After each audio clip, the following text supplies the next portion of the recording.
दोस्तों, वो कोई बात मत सोचो जो प्राकृतिक नहीं है।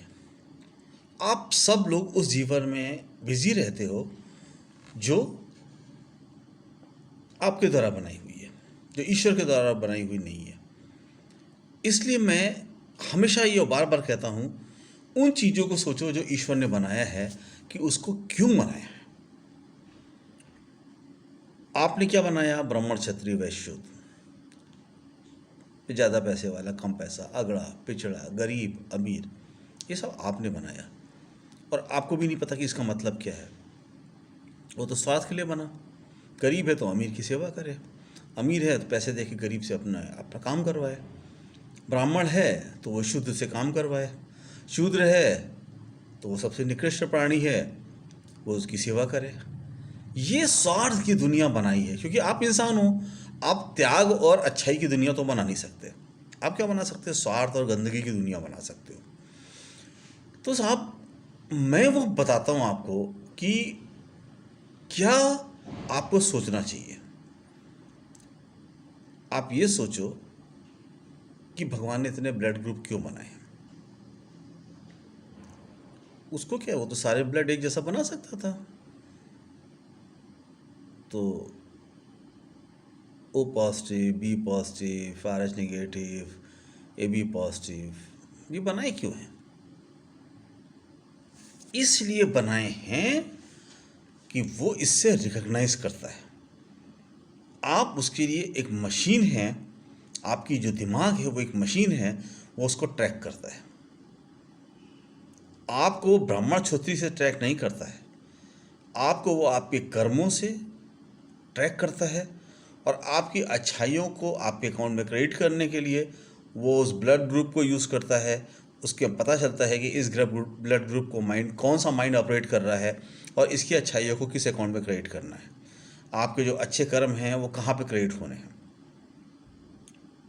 बुरे कर्म हैं तो आपको सज़ा मिलनी है, अच्छे कर्म हैं तो आपको जीवन में आगे बढ़ना है। इसको ट्रैक करने के लिए आपका शरीर बना किस चीज़ से है? छोटी छोटी सेल्स से तो बना है। इतनी छोटी छोटी सेल्स। अब मैं आपको एक चीज़ और बताता हूँ। आप पेड़ देखते हो, पेड़ क्या है, किस चीज़ से बना है? आप जिस दिन प्रकृति को समझोगे, प्रकृति की साइंस की समझोगे, तो आप आश्चर्य करोगे। Trees are made from carbon particles which are jointed with the natural glue.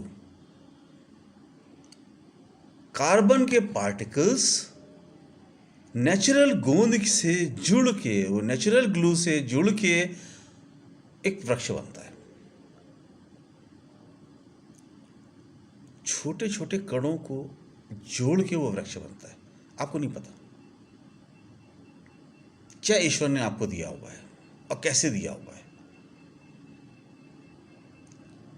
तो ये जो हमारी जो अल्टीमेट साइंस है, आप वेदों को पढ़ो, वेदों में ये सब चीज़ें दी हुई है।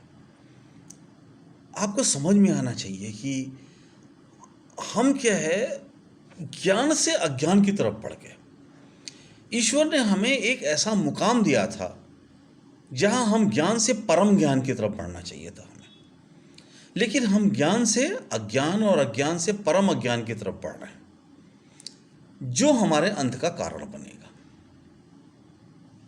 आप अगर ज्ञान से परम ज्ञान की तरफ बढ़ते, ईश्वर के ज्ञान की तरफ बढ़ते और आगे ज्ञान की तरफ बढ़ते, तो आपको, आपका शायद आज तो शायद आप आधे लोग यहाँ से बेहतर ग्रह में ट्रेवल कर चुके होते और स्वर्ग तक जा सकते थे। आप सब कुछ, बहुत कुछ कर सकते थे। तो जो मेरा आज जो ये कहने का मतलब है, आप रिसर्च क्या करो। आप जो एक ब्लड ग्रुप के लोग हैं, क्या आपको ये पता होता है ब्राह्मण, क्षत्रिय, ना वैश्य, शूद्र, ये सब नाम वाम नोट कर लो। कभी क्या हमारी किसी भी सरकार के पास ऐसा डाटा है कि उसको पता हो कि इस ब्लड ग्रुप के लोग कौन कौन से हैं और उनमें क्या सिमिलरिटी है, उनके दिमाग कैसे काम करते हैं? सिमिलर वे में काम करते हैं, अलग अलग काम करते हैं, किसी ने नहीं पता किया। लेकिन आप जब पता करोगे तो आपको ये पता चलेगा। आप शादी के लिए ये 52 गुण नहीं मिलवाओ, तो ये आपको पता है जो सारे 300 और 500 गुण मिलने के बाद भी तलाक हो जाता है और दुख का जीवन होता है। तो ये सब फर्जी जो फिकेशन आपका यहाँ चल रहा है, जो लोगों ने बना के रखा है अपनी कमाई का धंधा करने के लिए, उसको मत करो। ब्लड ग्रुप मिलाओ। एक ही ब्लड ग्रुप वालों में बहुत ज़्यादा सिमिलरिटी होती है। कभी ढूंढो एक ब्लड ग्रुप वाले के लोगों को और उनको आपस में बात करने दो। आपको पता चलेगा कि उनके ब्रेन कितने सिमिलर तरीके से वो दोनों ब्लड ग्रुप के लोगों के काम करते हैं। आपका शरीर को कौन चला रहा है? सांस और दिमाग। क्योंकि दिमाग एनालिसिस करके शरीर को इंस्ट्रक्शन देता है, और दिमाग को कौन चलाता है? उसका हार्ट चलाता है, जो गॉड पार्टिकल है, जिसमें जो ईश्वर का तत्व है।